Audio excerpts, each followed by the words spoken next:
ये तो बड़ा लंबा रास्ता है, ज्यादा समय लग जाएगा।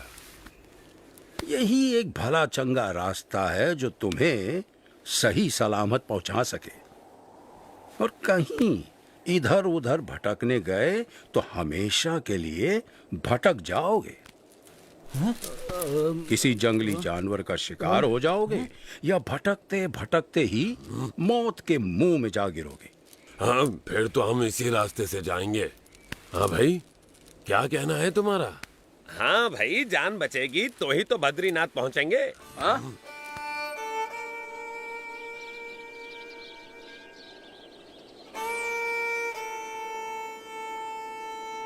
थोड़ी देर ज्यादा लगेगी पर जिंदा तो पहुंचेंगे।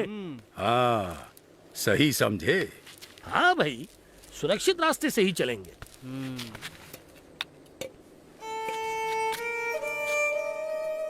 केदारनाथ से सीधे बद्रीनाथ जाना असंभव भी तो नहीं है।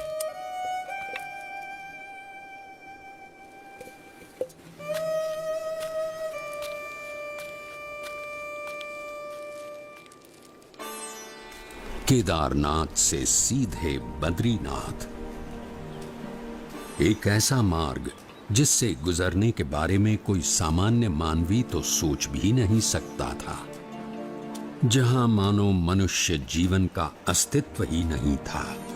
ऐसा कुछ भी नहीं था जो मनुष्यों को जीवित रहने देने का कारण बने। अगर कुछ था तो बस कदम कदम पर खतरा।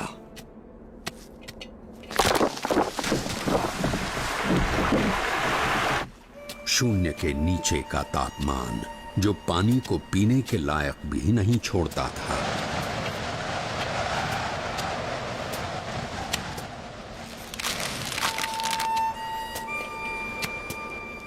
मीलों तक फैली हुई बर्फ जैसे विपत्तियों का महासागर, और हर क्षण मृत्यु का आह्वान।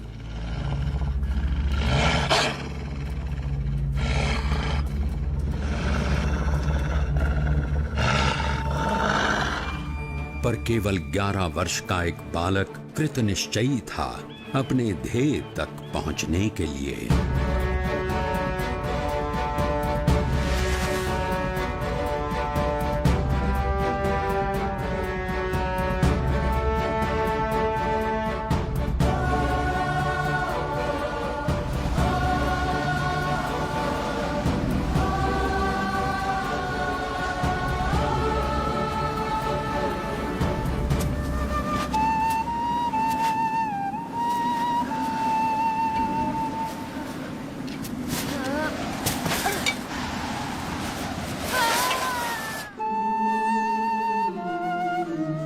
परमात्मनि यो रक्तो विरक्तो अपरमात्मनि।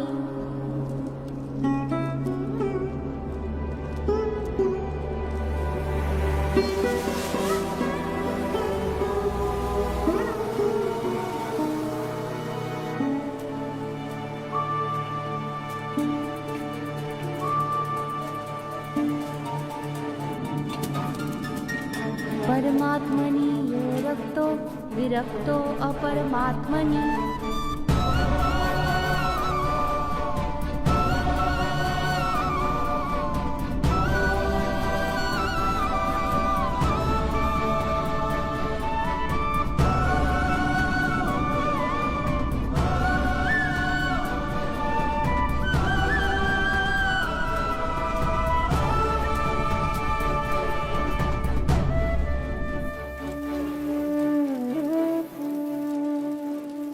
इस ठंड में हम लोग यहाँ कंबल ओढ़कर भी ठीक से सो नहीं पा रहे। और वो बच्चा नंगे पांव, खुले शरीर, केदारनाथ से सीधे बद्रीनाथ के विकट रास्ते पर अकेला चल पड़ा है।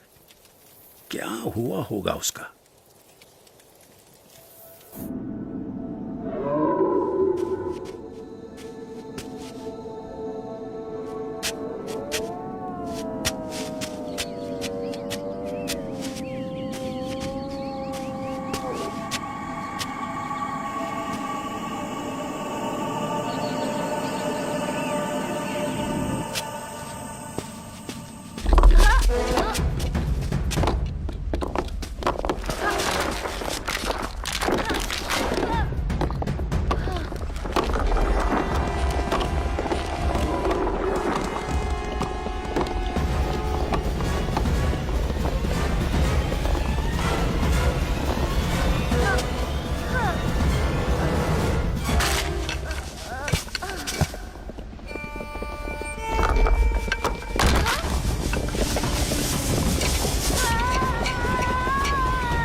ऐसा क्या था जिसके कारण कोई भी प्रकार की परिस्थिति नीलकंठ वर्णी को रोक सकने में असमर्थ हो जाती थी।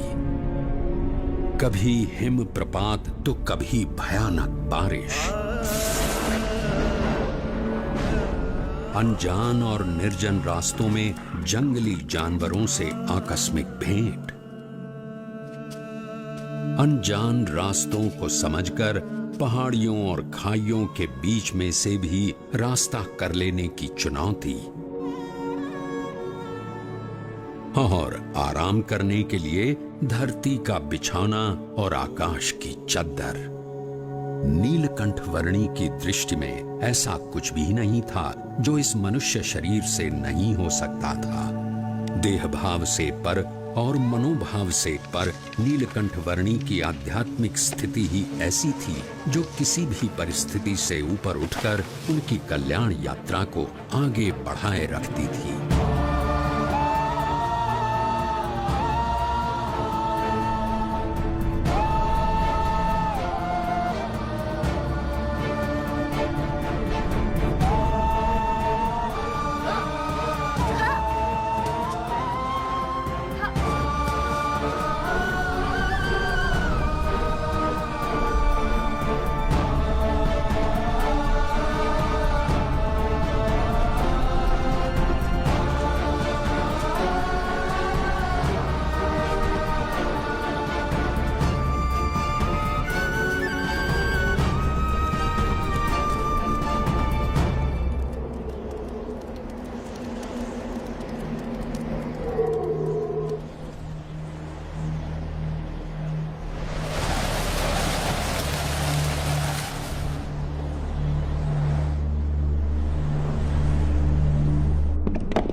ऐसे विपरीत हालात में भी अपने नियम, धर्म और अपनी भक्ति के नित्य क्रम के साथ कोई भी समझौता न करके भक्ति की प्रणाली की पुष्टि करता हुआ एक ऐसा उदाहरण नीलकंठ वर्णी ने प्रस्थापित कर दिया जो सदा के लिए भक्ति रीति का पोषण करता रहेगा।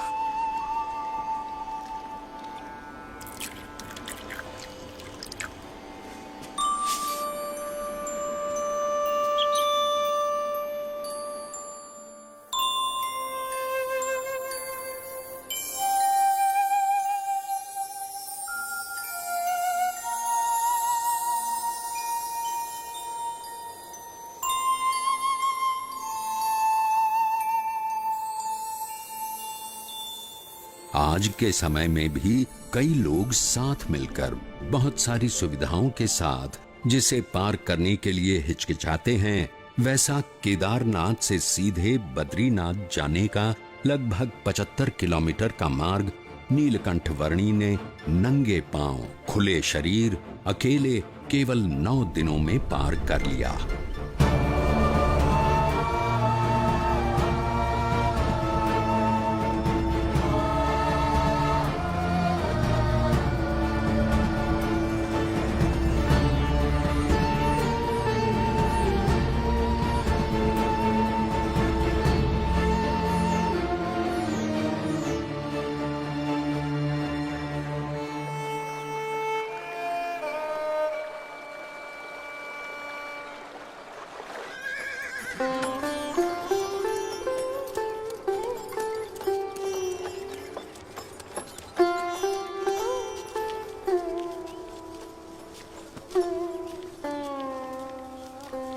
जय बद्रीनाथ विश्वम्भरम, जय बद्रीनाथ विश्वम्भरम, जय बद्रीनाथ विश्वम्भरम, जय बद्रीनाथ।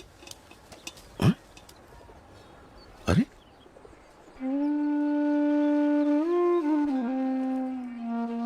इस चरण छाप में ऊर्ध्व रेखा के साथ सारे 16 चरण चिन्ह।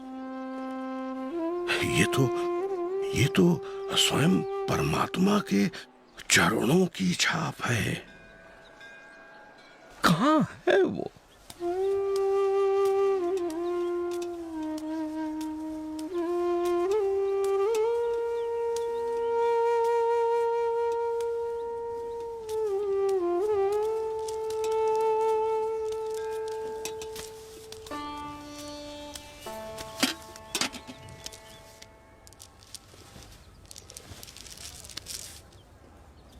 प्रणाम। मनुष्य के रूप में आपका दर्शन पाकर आज मेरे आनंद की कोई सीमा नहीं है प्रभु। मेरा रोम रोम हर्षित है प्रभु।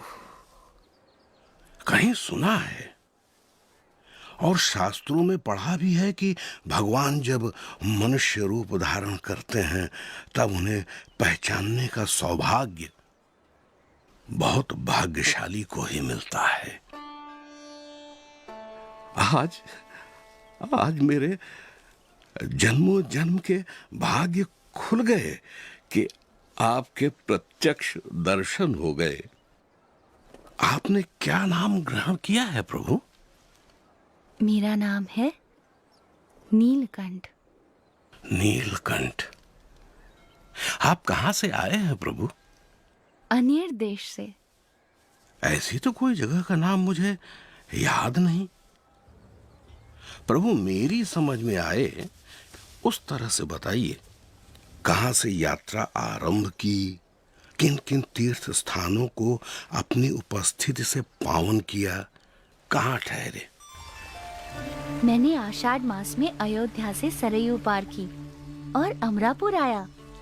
हिंडोला के दिन नारद वन में बिताए और पवित्र एकादशी हरिद्वार में की। तपोवन में जन्माष्टमी का उत्सव मनाया। लक्ष्मण झूला के पास लक्ष्मण मंदिर में उपवीत परिवर्तन किया। गणेश चतुर्थी श्रीनगर में, ऋषि पंचमी उद्धव वन में और जल झिलनी एकादशी एवं वामन द्वादशी गुप्त काशी में की। त्रियुगी नारायण में पूर्णिमा करके श्राद्ध पक्ष मैंने गुप्त प्रयाग और केदारनाथ में बिताया और नवरात्रि के आरंभ में केदारनाथ से चलकर पहाड़ों को पार करके आज नवरात्रि के 9वें दिन यहाँ बद्रीनाथ आया हूँ। और आपका भाव है, इसीलिए दीपोत्सव और अन्नकूट उत्सव यही आपके साथ मनाऊंगा।